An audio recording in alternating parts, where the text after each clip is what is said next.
Every year after the Monaco Yacht Show, we have a bit of a team debrief. We talk about how the show went, everything from travel, accommodation, food, and of course the show itself. And last year we decided why not make a video about the debrief, which we did, so we're going to do it again this year. We'll talk about the aspects of the show, the cost, the yachts on show, the stand, our products, and anything else of interest. And we'll address some of the repetitive comments that always seem to come up in those videos.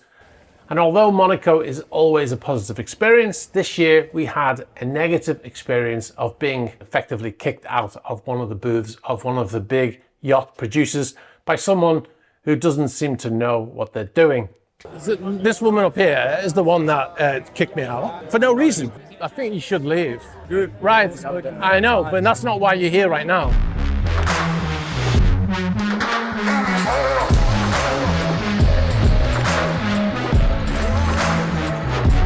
Every year in the comments we get asked, how do you get into the Monaco Yacht Show? Well, there are a few ways to get in really. The way we get in is we have a press pass, we have to apply for it and be accepted. The other way to get in is knowing somebody who's displaying a product at the show. They will get a number of passes that they can give out to people. And thirdly, if you're thinking about actually buying a yacht, you'll have no problems getting in. Most likely one of the big yacht producers will give you a press pass also. However, if none of those apply to you, but you still want to go, you can of course buy a ticket, but I'll have to warn you, it's not cheap. All right, so behind me here is the main entrance to the yacht show. This is where you would collect your pass to get into the Monaco Yacht Show. Now, the cost to get in for a ticket for one-day pass, 690 euros, including VAT, 690 euros. It's gone up 90 euros from last year. If you want a two-day pass, it's 1,170 euros, including VAT. And if you want a three-day pass, it's 1,860 euros to get into the Monaco Yacht Show. I don't know why you would buy a three-day pass if you had to pay to get in. I'm not sure why you would be paying for a three-day pass, because like you could do it all in one day. But even one day is 700 euros for one day access to the Monaco Yacht Show, which is outrageous. So how was the show? Well, the Monaco Yacht Show has now fully recovered from the COVID years. The show was smaller from 2021 onwards. Obviously, there was no show in 2020 because of the pandemic.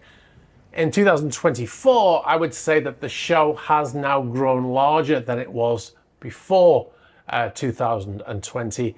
And that's just based on my own feelings. I don't have any statistics to base that on. The show certainly seemed larger, and there were lots of people representing different manufacturers. I'd say it's the largest show they've ever had. Included was the largest super yacht ever to be in the Monaco Yacht Show, Motor Yacht Golden Odyssey. At 123 meters or over 400 feet, and near enough 10,000 gross tons, as well as a 36 guest capacity and a crew of over 70, she's statistically the largest yacht ever to appear.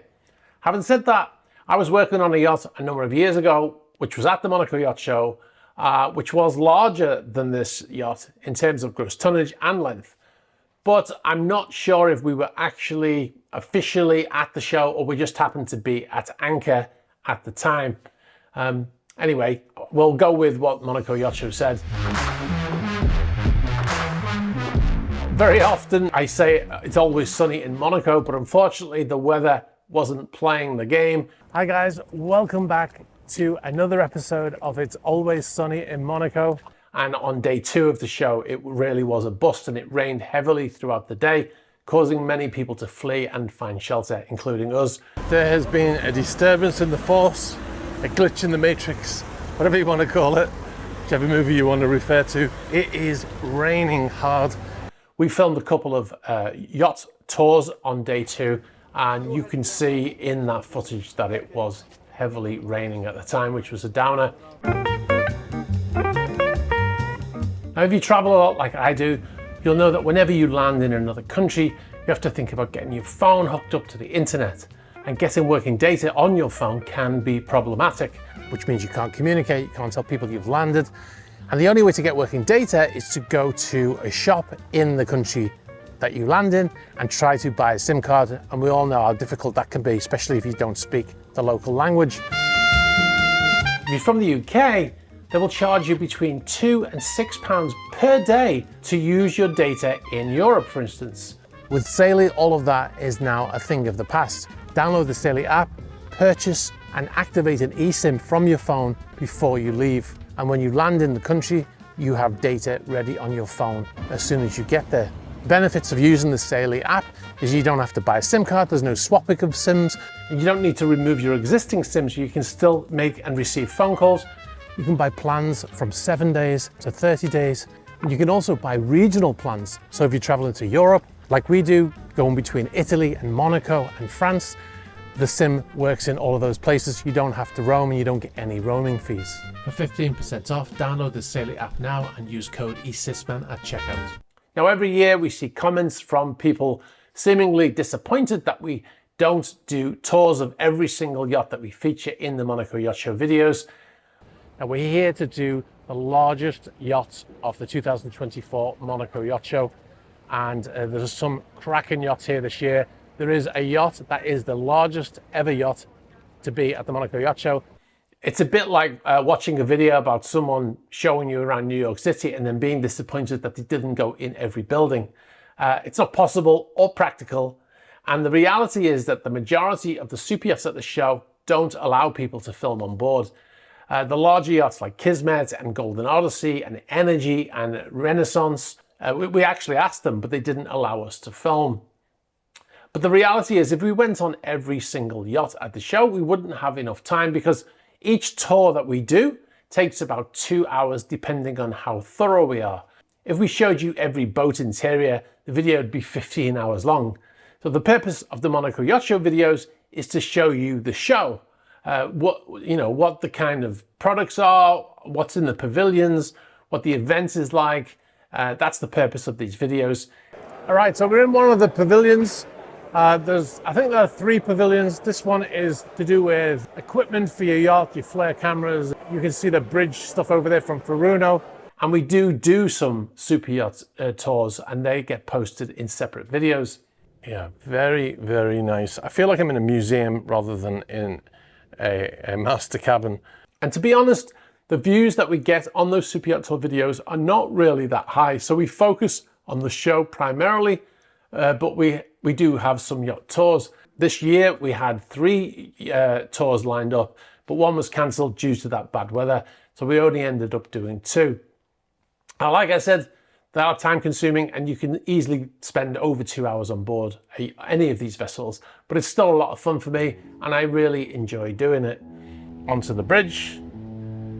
Notice the Giorgio Armani logo on the steering wheel. Every yacht is different. Some are requiring escorts, which complicates the filming. Some allow us to go on our own, and some restrict certain areas from view. Now, every time we do a tour, we get the same comments. The main one being that the person who built the yacht has no taste. You know, it goes something along the lines of, it just shows you that money can't buy taste. Well, the reality is, if you showed your yacht to that person, they probably think that your yacht has no taste, right? Because clearly you have a difference in taste. And that's what makes the world go round, really, isn't it? That everybody has differing tastes and people with money get to have something exactly how they want it. And they don't think about how other people might like it or not, because it doesn't matter, it's irrelevant. Probably deliberately left open to show the tender inside. And you can see the mooring platform.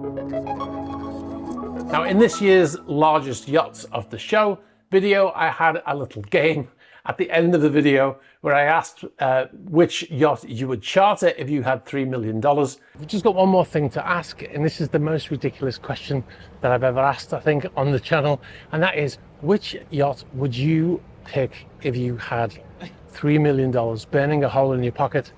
Now, the majority of people played the game and picked a yacht, but there's always a few that don't know how to abide by the rules of a fun game. And instead of picking a yacht for 3 million, they say, well, I'd pick this boat for 100,000 and then I'd use the other 2 million and I'd buy a small boat and then I'd pocket the rest, Well, that's not how the game is played, is it? The game's not which yacht you change it for or what else you would do with the money, because Personally, I would buy a house and 2 cars and decorate my house with $3 million. That's not the point, is it? The point of the game is if you have $3 million to charter a yacht, which means you have much, much more money than $3 million because you're spending $3 million chartering for a week, which means you probably have $1 billion, right? There's always one or more that do that, which always makes me laugh. Now, again, this year's in the comments, one of the comments that kept coming up when I showed larger yachts is that they're too big to have any privacy. Now, I addressed this question in last year's video and I gave a little anecdote about it, but I'm going to address it again here because it just constantly comes up. Now, another aspect of the same question is, look at these yachts, they spend all this money and they've got no privacy because they're right next to another yacht, you know, in the marina, and they're looking right at each other. Well, firstly, every yacht is designed with the crew areas to be completely separate from the guest areas, which means the crew can move around to do their job without having to go through the guest areas. The only time the guests will see the crew is when they want them. For instance, if they order food or drinks, or if they need something to be fixed, or they don't know how to use the TV, etc., then a member of the crew will come and help them. The reason why the yachts are docked in the marina is not because the owners are on board getting no privacy, it's because they are laid up. You know, think of it as a super yacht parking lot. The yachts are waiting for the owners. When the owners are on board, they generally sit at anchor where they have vastly more privacy. And when they want to go ashore, they take their tender in. That's another question that comes up, is that yacht's too big to go into most marinas. Well, they don't need to go into the marina. They can use their tenders or helicopters or whatever they have available. They rarely want to dock when they're on board. Now, one yacht I worked on, going back to the privacy thing, one of the yachts I worked on, the chief engineer told me that he worked on board for 3 years before he ever met the owner or even saw the owner. The first time he saw him, he said he walked right past him, not realizing who he was because he'd never met him. He told me he had to do a double take before realizing he was in fact the owner. He didn't know the owner and the owner didn't know him, and he was the chief engineer and he'd worked on board for 3 years.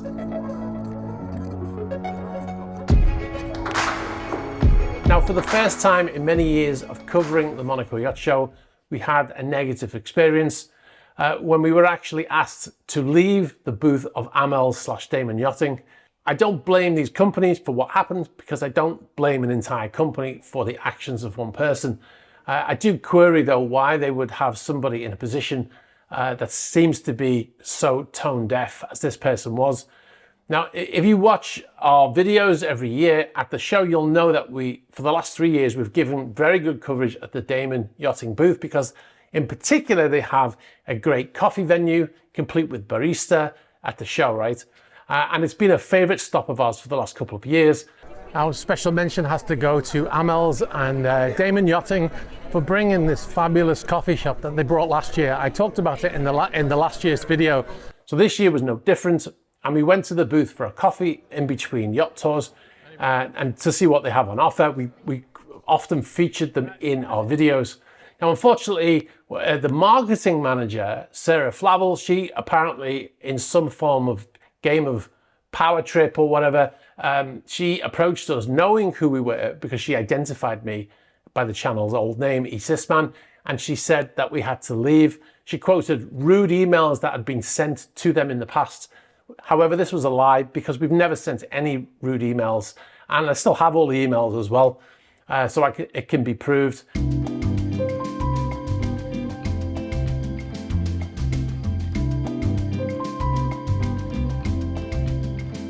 Now, she also referred to some companies that are involved in the construction of a yacht with Amels right now at this moment, saying that we'd caused some trouble with them.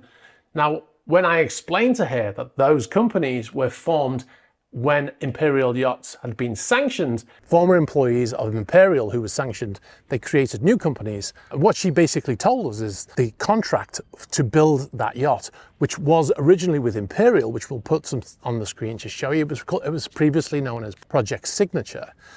You can see here from the Amels website in 2019, it says Project Signature, and they just simply changed the name to Project Tanzanite and changed the photo. She didn't like that story, and then she decided to leave and fled for the safety of the upstairs of the booth. Now, as she was hiding upstairs, afraid to come back down, she sent a former YouTuber, Jared Watney, to try to convince me to leave. Let's just say that didn't go well. They've obviously expressed some concern.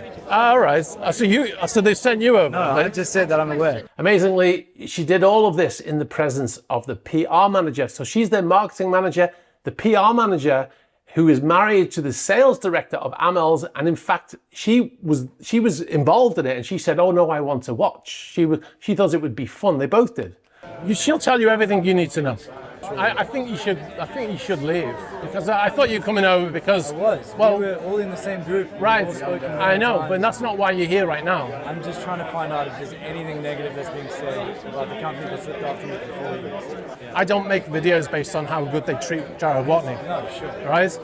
Now, I'm not a rich person. I'm not likely to be in the market to buy a superyacht anytime soon. But what she failed to apprehend, seemingly, is deciding to try to humiliate us in front of a lot of other people, was that we get a lot of people watching our videos every month. We generally get between 3 and 5 million views a month. And in August, we got 8 million views. So that was just before the Monaco Yacht Show. And there are people who watch our videos who are in the market to buy yachts. In fact, we met a prince, no less, at the show who told us he was there to buy a yacht. And this is why I said at the beginning it seemed completely tone deaf and a poor business move for these companies to try to insult, for want of a better word, an influencer in the yachting sector. So speaking of totals, we've got some stats from the 2024 Monaco Yacht Show. There were 120 yachts on display. This is based on yachts being from 30 meters and above.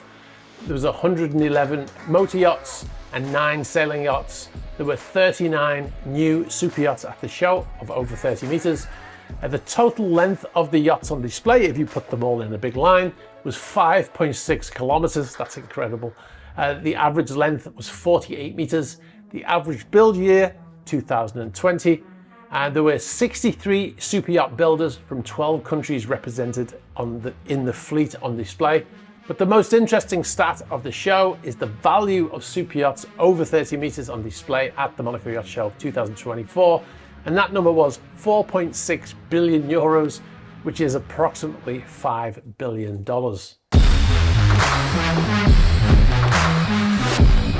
If you want to see more behind the scenes footage from the yacht show and our trip to Italy and Monaco, sign up to patreon.com/eSysman. You'll get to see those videos plus much more. And don't forget to like and subscribe to the channel for more videos like this. All right, guys, thanks very much for watching, and I'll catch you pretty soon. Bye-bye.